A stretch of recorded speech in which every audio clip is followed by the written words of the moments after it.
Pertama tanya hana tajau Palestina. Dalam agama ini kewajiban jihad. Jihad hukum fardu kifayah. Bila kafe hana itamang lam nangro tayo, nyan fardu kifayah.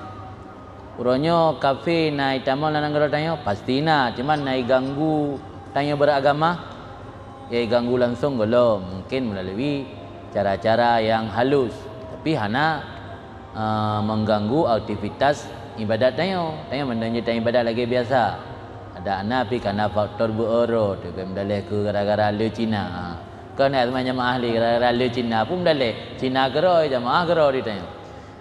Yang kedua jihad baru fardu in ketika kafir tamang lanang gero, urang yai tamangyan kenan urangnya yang fardu in. Urangnya yang diganggu urang Palestina oleh Israel nyan kewajiban fardu in berjihad ada orang Palestina kan ada orang Aceh.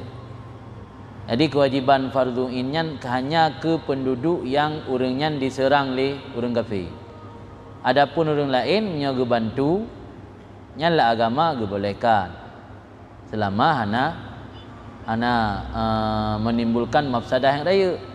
Yang menimbulkan mafsadah yang raya mesti terabaikan anak isteri hana so tanggung. Gara-gara agaknya berangkat kedih, yang dosa asyik. Tanya medana jak kedih, tanya yang mentah udip sebatang kara, hana tanggung jawab di kampung, yang silakan. Mutaya udillah mentang lang agama haram hukumnya mengasingkan diri daripada orang ramai demi untuk fokus ibadat kepada Allah bila terbengkalai orang lain. Urang jamun pakan ke udillah karena ramai orang yang mufhum hukum lang kampung.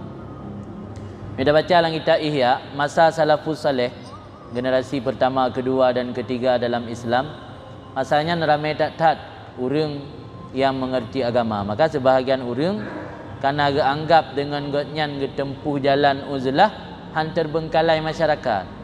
Orangnya menyalang kampung tungku cip tiro dua ro sagai, dia uzlah lam, so semua orang kampung. Tanya tak uzlah, fokus ibadat ke Allah, masyarakat itu matika. Masyarakat cara tunggu nama ahli nak tunggu bagi yang Allah yang hari hukum di. Jadi tayak berjihad di Palestina menyatakan terbengkalai hak dan kewajiban orang lain gara-gara tanya berangkat gede yang berdosa tu.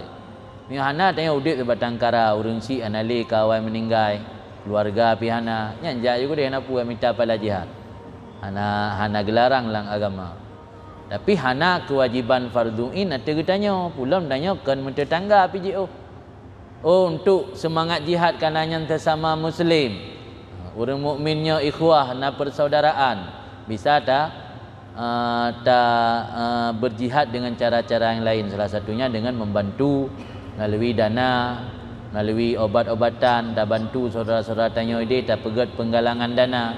Di samping tak baca doa lagi kunun nazilah yang telah sebuah cara.